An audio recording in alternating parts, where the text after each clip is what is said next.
Partnered by Times Influence.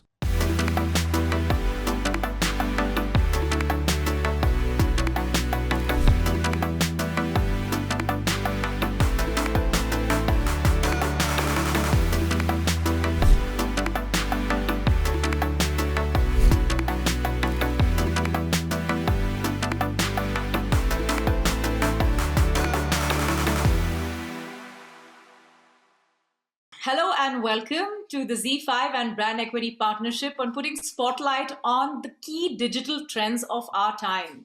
This pandemic has given us enough time to reflect, but also investigate what will be the future trends.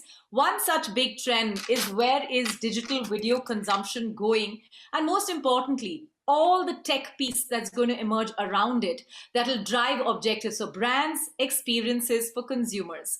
I've got four fantastic guests to give you perspective on what really is going on.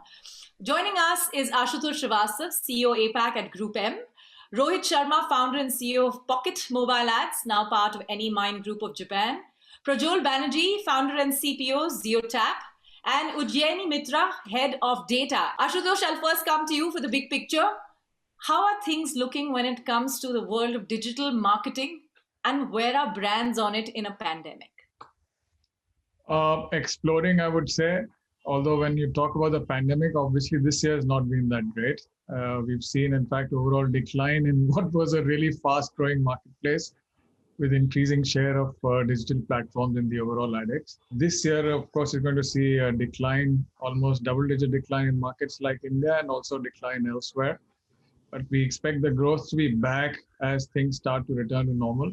I can see in the last quarter, for instance, marketer confidence returning and campaigns coming back. And I would anticipate next 4 to 5 years, easily 20-25% growth will continue in this area.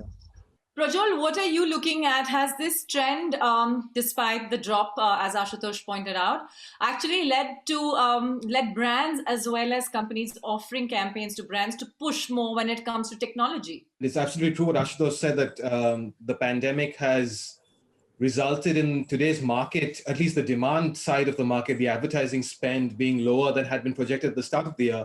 At the same time spent on these devices continues to go up by virtue of people spending more time at home. So there is more addressable inventory in some ways, but for a while there were fewer brand dollars because brands were understandably tightening their belts. What that did lead to in some respects is the opportunity for brands to take a step back and reassess their technology investments and take advantage of all that's going on to drive cost-saving measures, drive efficiency initiatives. And those have resulted in increased scrutiny of technology investments, and in some cases, doubling down on technology, which I think will stand the industry in good stead for the years to come. So based on that, Ujjaini, what exactly is happening on the ground as an OTT platform?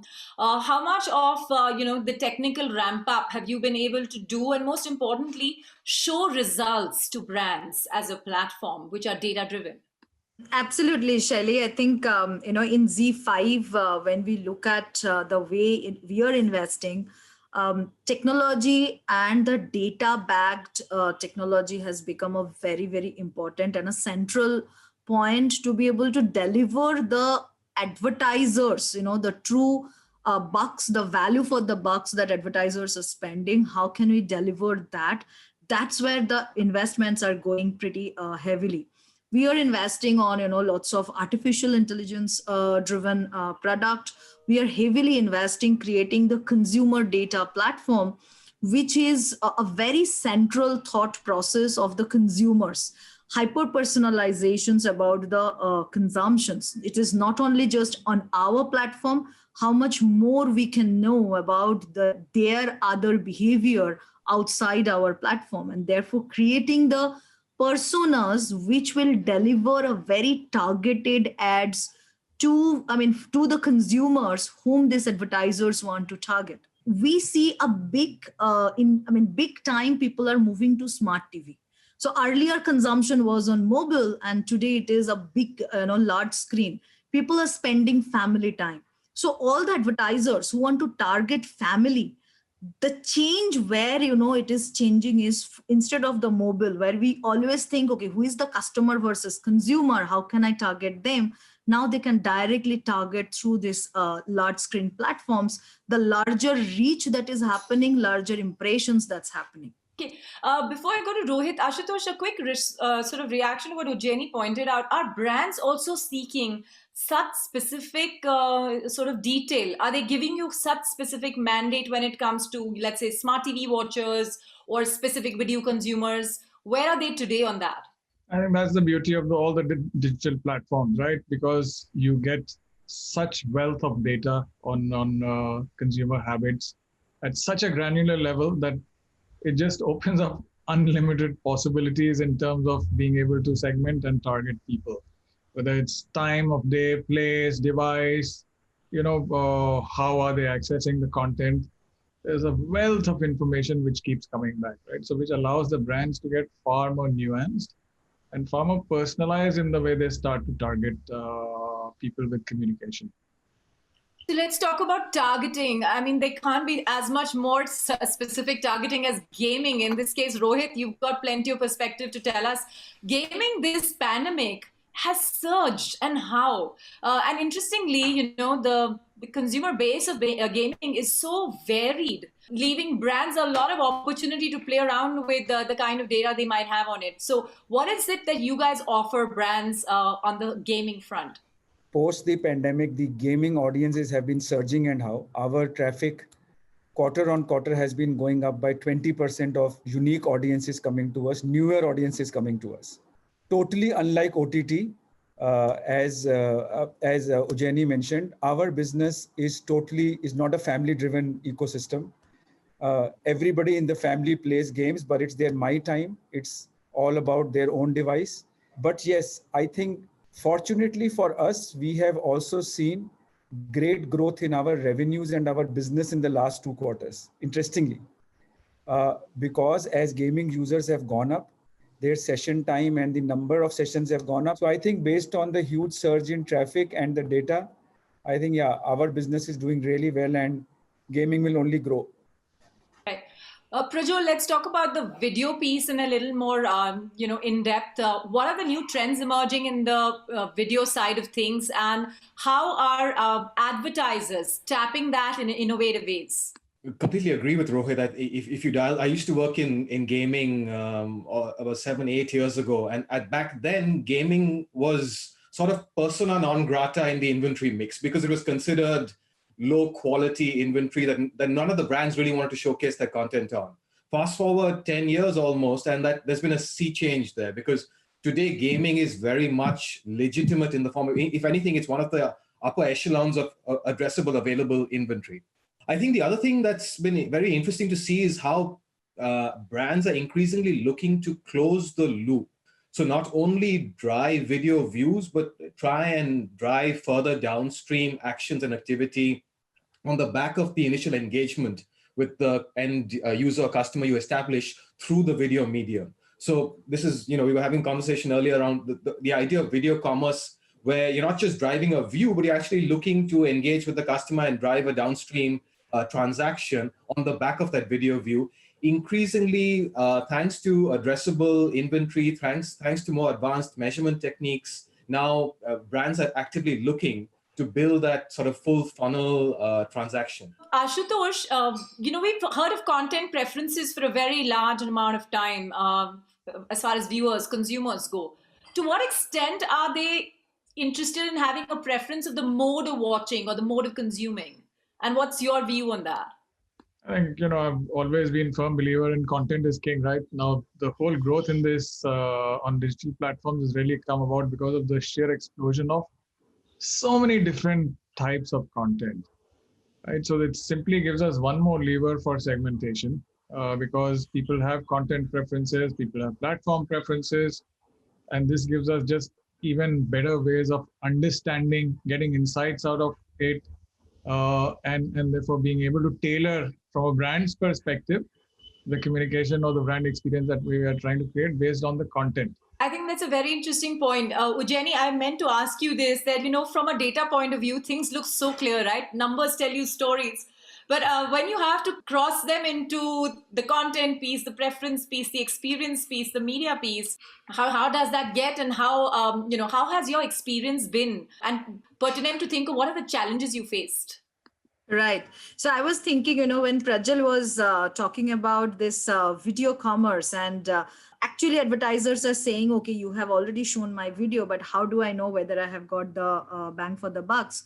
And they want to measure it. Now, if I connect the automobile example that Ashu was speaking, so exactly, like, on that video, there is a link of you can actually book for a test drive. The question is whether the person has literally gone and taken the test drive. That's in the offline world. That's not an online, like until it's a online platform, right? Online grocery platform where you really go there and purchase something. In this case, it's offline. Now, how do you measure an online advertisements actually give you an offline uplift of the sale? We are actually working even on that side, that, okay, how can I measure the person whether gone there, ideally taken the test drive or not, and whether the sale happened is a next level question, but has the person really done that? So online to offline measurement has come up as a very big important point. For a long time, brand lift study was the measurement to be able to see this uplift, but today it is no more valid. People actually want to go to that pointed way of transparent measurement to be able to say that, yes, that I have invested here, it has actually given me this uplift. And how we can connect all these touch points is very important. Yeah, Prajwal. So, this is something I deal with every day with Jerry. So you're touching on some items that are quite close to the heart. In fact, in many ways, it's actually getting harder because the walled gardens are becoming more restrictive, because there is upheaval in the identity space. I don't want to hijack the conversation around identity in MarTech, but if you look at what's happening with cookies, for example, if you look at what Apple recently announced with the IDFA, all the indications are that 12 months or 18 months from now, it will be even more difficult than it is today. And MTA is still, a concept for the most part, multi-touch attribution, because LTA, last touch attribution, is just so much easier to do. And we firmly believe that there's a lot of opportunity in the identity space today, but there's equal room for discontent and heartburn in the near term as these ID-oriented developments continue to change week to week, month to month. I think that's a very important factor. So maybe, Ashutosh, you could give a big picture perspective there. The concept of the way we collect data hasn't sort of really rattled India thus far, but we've seen this across the European market, for example, and we're likely to see it eventually come here, as Prajwal mentioned. How difficult will that make things? I think one of the technologies that we all talk about at this moment, which is trying to solve this, is the application of distributed ledger technology or blockchain, for instance, which gets around the area of privacy, where people who only opt in to share their data, and it's clearly visible to them what use the data is being made of. Similarly, it reassures the brand that they are completely compliant with any country's regulation on data privacy. So there will be solutions which will emerge, and lots of interesting new ideas on, as Prajwal mentioned, in this area of identity are emerging. It will take time. There's going to be a lot of pain in the interim. In a couple of years, you would see, again, huge disruption, and we'll have to work with a number of different solutions to try and solve this problem. But Rohit, this is a perfect space for us to talk about influencers. And I know that you've constantly talked about how you want to evangelize the entire influencer space. Maybe when people are forced to sort of disclose when it comes to data restrictions, etc., the influencer model could flourish. Actually, it's already flourishing. And the good or the bad part about the influencer, it will change, but the good or the bad part about the influencer piece today is it is still not very tech heavy. For example, some people like us, we are building platforms which are more, if for example, Inca is a similar platform. Platforms are being built where you make more, build transparency into engagement and campaigns, but it is still by and large not very tech driven.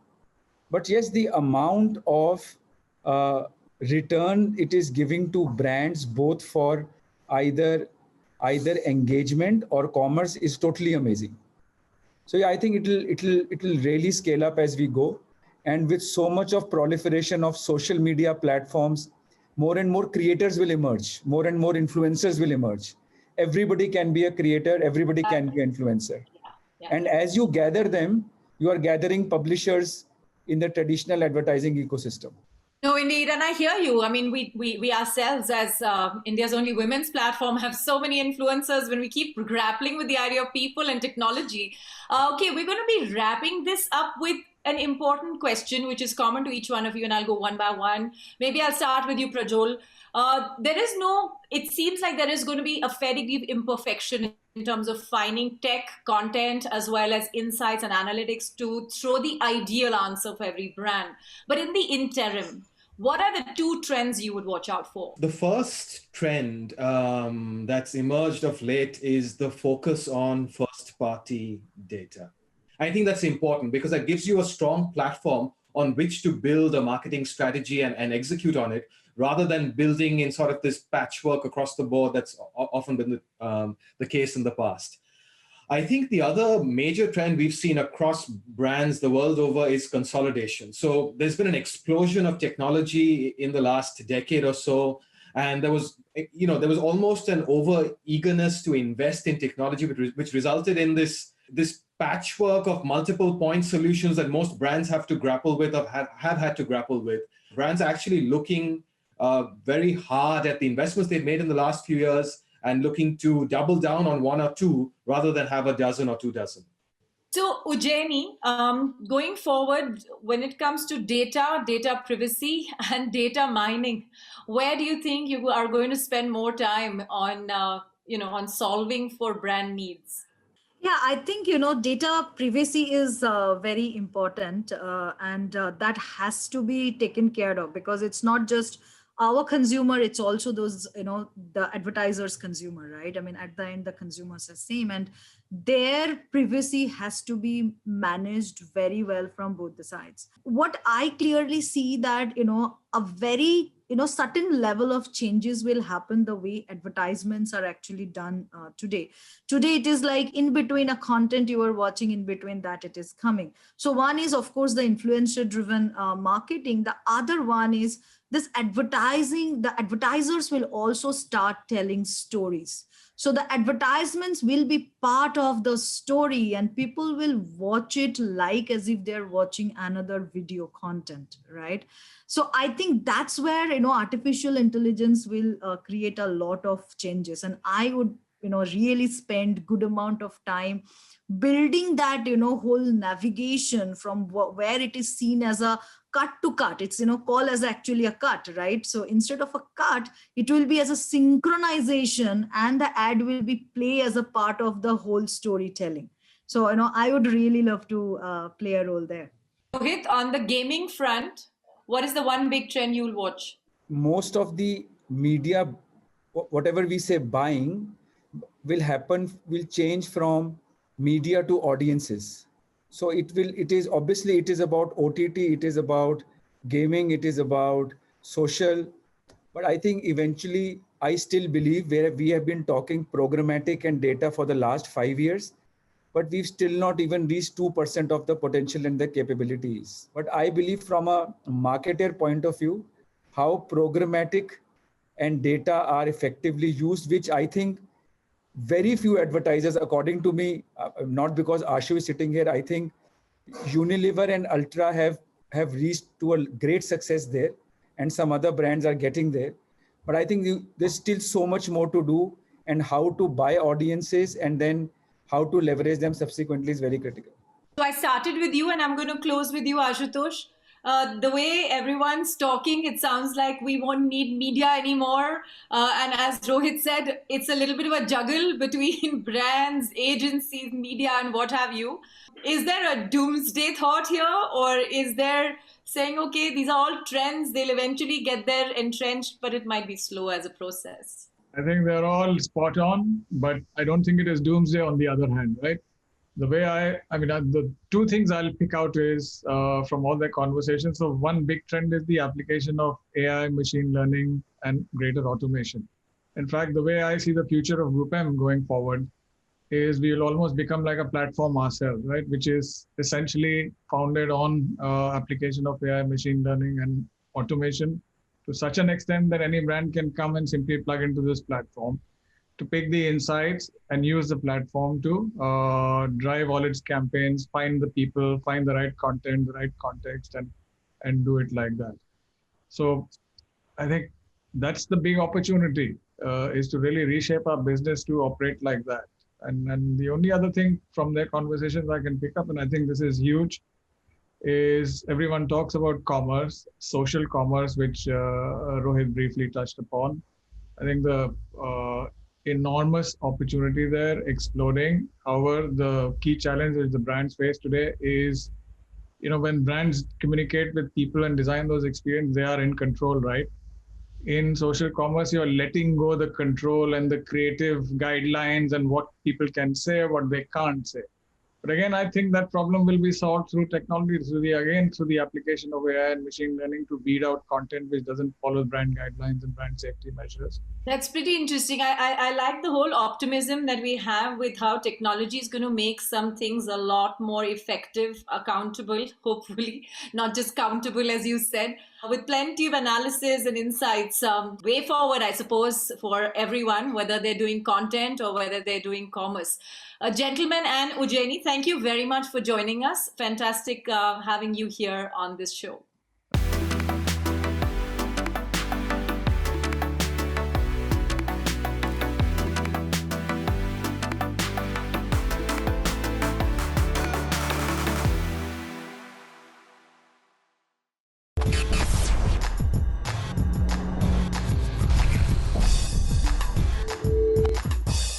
Partnered by Times Influence.